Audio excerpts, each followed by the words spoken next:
Welcome to this deep dive, everyone. Yeah. We're diving into the world of spiritual groups and, maybe some of the pitfalls that folks can fall into. And Yeah. you've given us a lot of fascinating material to look at. Yeah, a really interesting mix. Yeah, we've got academic studies on cults. Mm-hmm. We've got firsthand accounts from people who've left a specific group.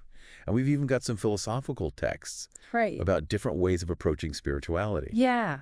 So think of this like we're all going on a journey together. Okay. We're going to try to help you navigate this complex landscape That's a good way to put it. of spiritual seeking Yeah. and hopefully give you the tools to differentiate Yeah. the healthy groups from the ones that might raise some red flags. Exactly. It's like equipping yourself with a good map and a compass before you head out into this territory. You know, it's funny you mentioned cults. Yeah. Faith, healing, and coercion. Mm-hmm.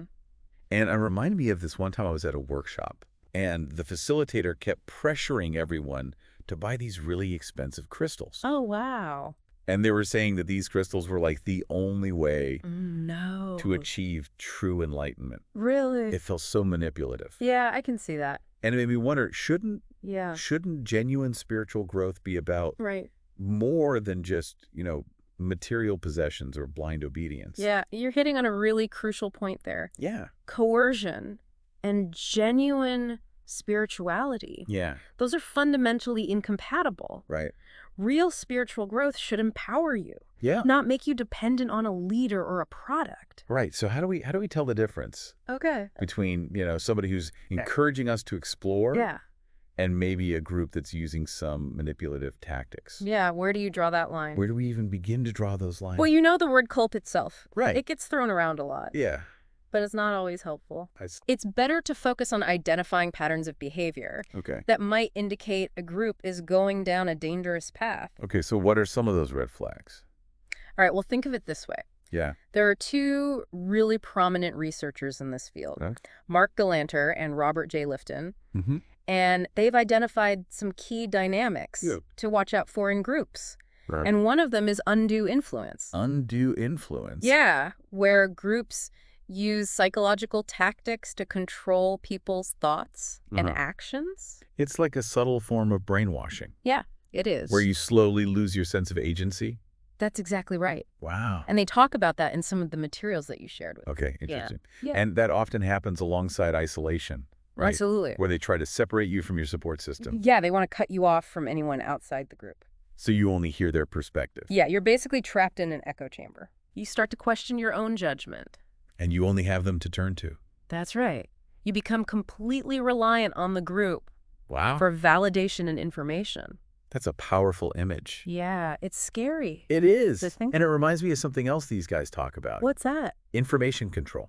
Oh, yeah. Limiting access to anything that challenges the group's teachings. Right. Or the leader's authority. Yeah. They basically want to make sure you only see the world through their lens. Exactly. It's about creating an environment where critical thinking is discouraged. Right. And if you disagree with them, Yeah. you're punished or rejected. It's striking me that these dynamics, aren't limited to groups that we would traditionally label as cults. You're absolutely right. You think about like a toxic relationship or, controlling partner or even some workplaces That's true. where you feel pressure to conform. Yeah. Any situation where power is concentrated and individual autonomy is undermined. So the takeaway here is to be vigilant, Yeah. even in seemingly harmless settings. That's right. Trust your instincts. Yeah. Be wary of anyone who discourages you from questioning Absolutely. or thinking for yourself. Couldn't have said it better myself. So if we're not just looking for the label cult, Right. what are some other red flags that might tell us Okay. that a group has gone astray? Well, one warning sign is when spiritual teachings become rigid dogma instead of living wisdom. Okay. It's like fossilization. Fossilization. Yeah, the original spirit of the tradition gets lost, Okay. and the practices become empty rituals. Interesting. Cults and deteriorated spiritual systems highlights that. Okay. So it's like those ancient cities buried under layers of volcanic ash. What do you mean? Like everything's perfectly preserved, but there's no life there anymore. Oh, I see what you're saying. Yeah. That's a great analogy. Yeah. Yeah, and often this goes hand in hand with a suppression of critical thinking. So you've got groups that only use one method of interpretation. So no room for nuance Right. or individual exploration. Not really. Huh. That- And then another thing is they might confuse social belonging Oh, yeah, with genuine spiritual progress. that's right. You might feel like you're growing Okay. because Why? you're accepted by the group and the leader praises you. Right. But that could just be a superficial sense of connection. It's not the same as It- developing wisdom and compassion. Exactly. Right. Like just because everybody in a group is smiling Yeah. and wearing the same color robes Right. doesn't mean they've achieved enlightenment. Exactly. The document warns against confusing Yeah. outward appearances with spiritual attainment. It seems like a common thread here is the potential for exploitation Absolutely. and abuse when a group becomes your entire world. You're right. And this is where the case of the Science of Identity Foundation, Yeah. led by Chris Butler, becomes really interesting. It's a powerful illustration of how these red flags can play out in a real-world setting. Yeah. And we're not just talking about a small group here. No. We have this database file, database is 0015, Right. that lists 533 members. Wow, that's a lot of people. That's a lot of people Yeah. potentially caught up in these dynamics. Yeah, it's a sobering thought. And it's not just like everyday people on that list. Yeah. There are some prominent figures. Right, like Tulsi Gabbard. Exactly. It really makes you think It does. that anyone can be vulnerable What's to this that? kind of thing. It's a good reminder that Yeah. we all have vulnerabilities. Right, and these groups, they often prey on those. Mm-hmm. They promise you belonging. They promise you purpose. Answers to the big questions. Yeah, but then you read these accounts from former members in ex-CF member post SCA00182.pdf, Right. and that's where things get really troubling. Yeah. Those firsthand stories are powerful. Yeah. What really stood out to you from those accounts? Well, the whole thing with Wailana. Butler's wife. Yeah, Butler's wife.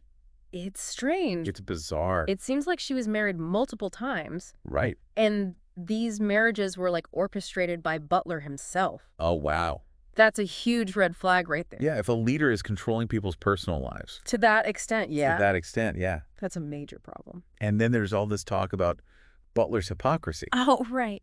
Like he's preaching about renunciation. Detachment from material things. Right. But then former members are saying he lived this lavish lifestyle and was constantly asking for donations. So he's not practicing what he preaches. Yeah, it's like what we were saying before about leaders putting their own needs Ahead of their followers. ahead of their followers. It's a classic sign of a problematic group. If someone is demanding financial sacrifices from you. While they're living it up. Yeah. That's a big warning sign. And then there's that account from the young woman who was kicked out of the group Yeah. and left with nothing. No support system. It's just heartbreaking. It really is. You know, it reminds you of how devastating it can be. Right, when your whole world revolves around this one group And then suddenly you're out. and you have nothing. It all connects back to those psychological tactics Oh, absolutely. that we were talking about before. Right, like projecting shame. Yeah, creating that illusion of perfection. Powerful stuff. Really powerful stuff. Projecting shame makes people feel inadequate, Right. dependent on the leader. So they need the leader's approval. Exactly. And then you create this illusion of perfection. So no one questions the leader. That's right. The leader is always right. Right. And any criticism is seen as a personal failing. Yeah. You're the problem, not the leader. It's just a recipe for manipulation and control. It's scary. And it's starting to feel a bit heavy, you know? I understand. All this talk about manipulation and potential for harm. It's tough stuff. Yeah. But it's important to remember. Yeah. There are positive paths out there, Okay. ways to find real spiritual growth. Okay, that's reassuring. Yeah. So how do we find those positive paths? Well, one text you shared, Keeping Faith with Katuri, offers some great insights. Okay. It stresses the importance of genuine connection. In a spiritual community. Exactly, and the role of mentors. Who embody the values they teach. Yeah, finding teachers who walk their talk. So not just spouting lofty ideals Right. while behaving hypocritically. Exactly. It's about taking refuge. In a lineage of They teachers have proven themselves. proven their integrity. Yeah, and their wisdom. But how do you even know Yeah. where to start? Right. There's so many traditions. And teachings out there. It can be overwhelming. Yeah. How do you know what's authentic? Right, and what might be harmful. It's a great question. Is How do we do that? Well, the key is to be discerning. Okay. Don't be afraid to explore. Different traditions, Yeah. different approaches. Question everything. Think critically. And listen to your intuition. Don't just accept what someone tells you. Right. Be an active participant in your spiritual journey. Find what resonates with your values. Yeah, and supports your growth. Not just what promises quick fixes. Or easy answers. Right, and remember, Mm-hmm. there's no one-size-fits-all approach. Exactly what works for one person might not work for another. Now, speaking of different approaches, Yeah. this Sahadzija text talks about finding wisdom in unexpected places. Interesting. Even places that might seem taboo. Or controversial. Yeah.